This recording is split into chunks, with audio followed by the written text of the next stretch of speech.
સોમનાથ કિચનમાં આપ સૌનું હાર્દિક સ્વાગત છે. તો આજે આપણે બનાવવાના છે પનીર ભુજી અને લસા પરોઠા. તો આપણે એના માટે તેલ મૂકી દીધું છે. તો આપણું તેલ ઓલમોસ્ટ આવી ગયું છે. તો આપણે નાખીશું એમાં જીરું,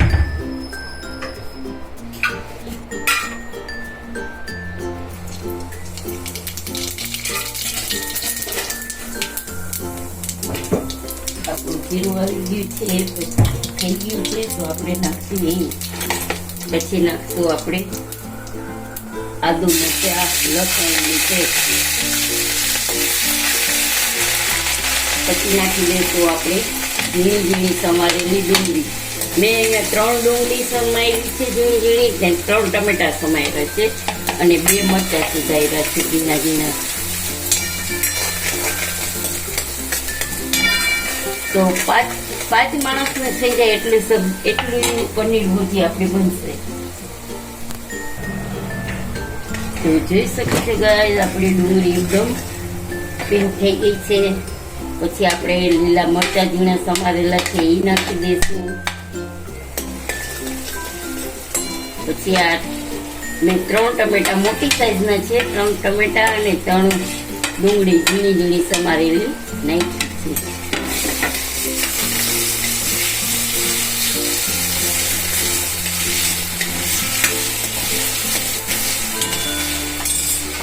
આપણે સ્વાદ અનુસાર નમક નાખી દઈશું.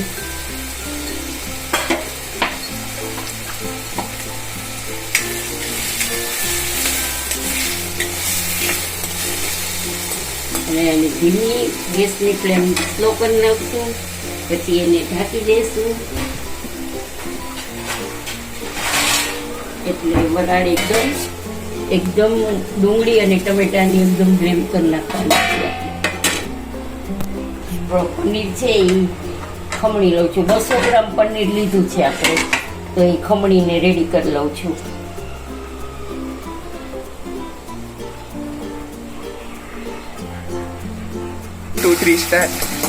જોઈ શકો છો ગાઈઝ, આપણી ડુંગળી ને ટમેટા ને એકદમ બફાઈ ગયા છે ને મિક્સ કરી દેવાના આવી રીતે, એટલે એકદમ ગળી ગયા છે. તો હવે આપણે એમાં મસાલો કરશું.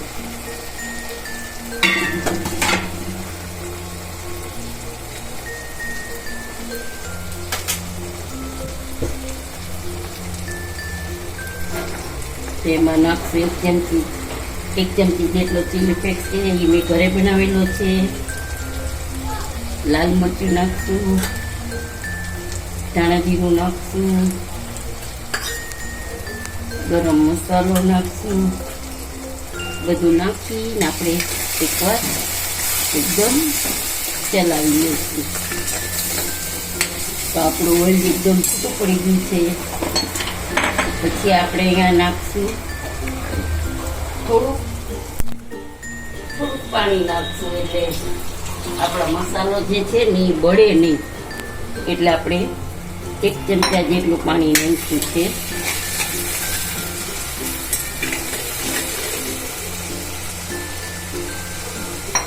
2 ચમચા જેટલું નાખ્યું છે. હવે તેલ છૂટે એટલે આપણે પછી એમાં બીજી જે વસ્તુ નાખવાની છે એ નાખી લઈશું. ઓઇલ છૂટવા માંડ્યું છે આપણું. તો એમાં અહીંયા મેં છે ને મગજતરીના બીને ગરમ પાણીમાં પલાળી દીધા હતા અને એ આમાં નાખું છું. કેટલા છે? તો 20 રૂપિયાના મગજતરીના બી લીધા હતા મેં, અને એને આવી રીતે મગજતરીના બી નાખું છું. તમે જો તમારે નાખવું હોય આમાં તો તમે મલાઈ નાખી શકો અને ચણાના લોટને શેકીને નાખી શકો, પણ હું મગજતરીના બીજ નાખું છું એટલે મને એ જ વધારે ફાવે છે.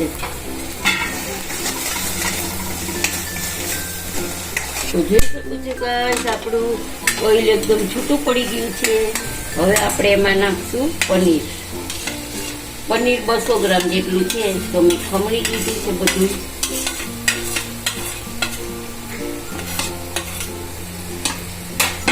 ગેસની ફ્લેમ સ્લો કરી દઈશું આપણે.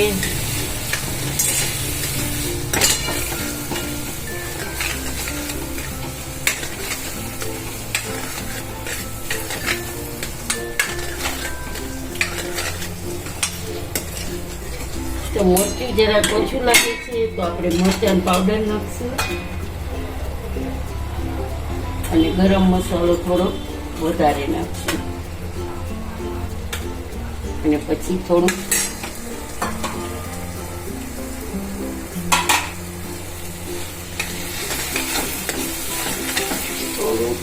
પાણી નાખશું આપણે. અને હવે હજી થોડું પાણી નાખશું ને પછી એને ઉકળવા દઈશું. એટલે થોડુંક આમ લચકા વાળું હોય તો મજા આવશે ખાવાની. બસ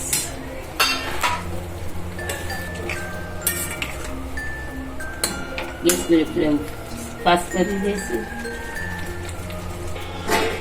તો જોઈ શકો છો ગાઈઝ, આપણું ઓઇલ છે બધું છૂટું પડી ગયું છે. તો આપણી પનીર ભુરજી રેડી છે.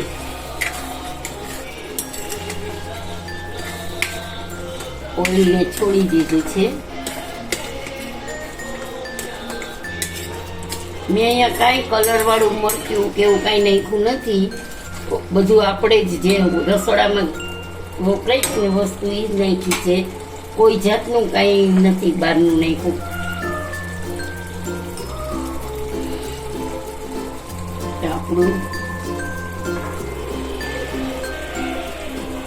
આપણું પનીર ભુરજી રેડી થઈ ગઈ છે. તો જોઈ શકો છો ગાઈસ, બધેથી તેલ છૂટું પડી ગયું છે. ઓકે, તો જોઈ શકો છો ગાઈસ, આપણે આટલા પતલા મેં 4 વણ્યા છે.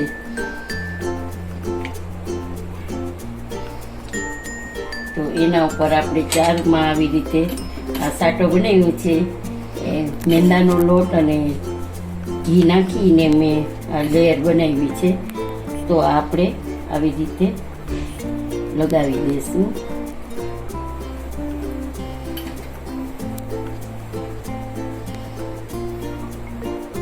પછી આપણે એને આવી રીતે ગોળ ગોળ વાળી લઈશું.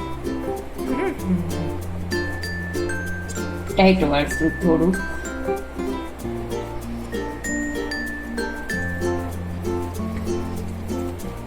તો ચાર પરોઠા પાતળા કરી અને કર્યું છે. પછી આપણે એને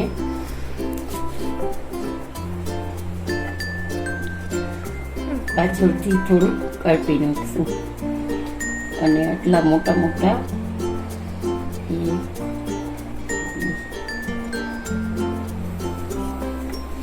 3 લોહા કરશું આપણે. તો એને આપણે છે ને આવી રીતે આમ દબાવી દઈશું. આવી રીતે હલકા હાથે, બહુ નહીં દબાવવાનું. અને વણવાનું છે આપણે એકદમ હળવા હાથે, એટલે બધી લેયર ખોલવી જોઈએ.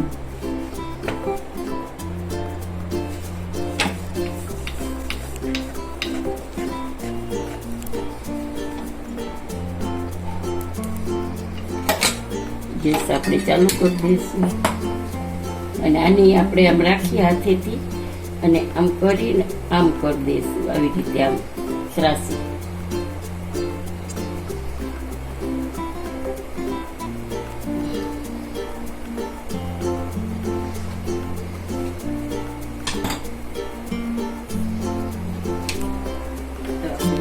એકદમ તપી જ ગયું છે, બહુ નથી તેતો.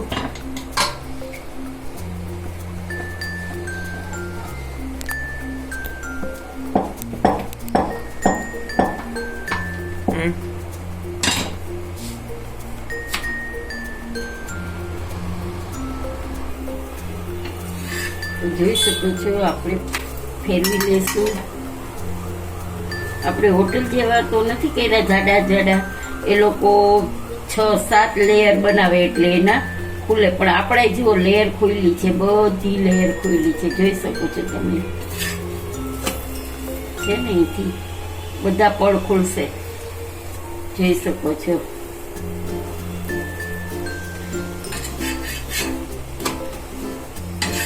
આપણા લસા પરોઠા ખુલ્લા તો છે, પણ આપણે બહુ જાડા નથી કર્યા. 1 2 3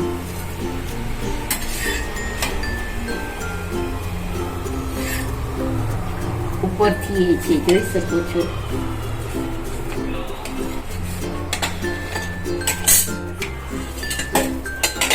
બીજું પરોઠું કરશું આપણે.